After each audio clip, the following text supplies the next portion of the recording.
Birindən bir şey gördün, görməməzliyə vur özünü. Sanki heç vaxt görməmisən. Eşitdin, özünü elə apar ki, sanki heç vaxt bu sözü eşitmədin.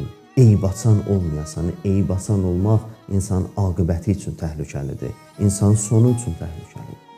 Vallah deyirəm ki, bax bu Ramazan ayında insan eyib açdıqca başa düşmür özü üçün nə boyda böyük bir bəla, nə boyda böyük bir əzab, od hazırlayır. Eyib açan insanlar bilmirlər ki, özləri üçün nə boyda böyük bir əzabı hazırlayıblar, öz əməlləri ilə özləri hazırlayırlar. Onun bunun eybinin üstünü açmaqla. O mütləq şəkildə fırlanıb gələcək, o əməlin qarşılığı həmin insana çatacaq. Belə deyil, yəni dünyada eyib açdın, qurtuluş yoxdur. Qaça bilməyəcəksən, mütləq səni yaxalayacaq, mütləq tutacaq səni bir yerdə. İnsan Allah sifət olmalıdır, yəni insan da eybləri örtməyə bacarmalıdır.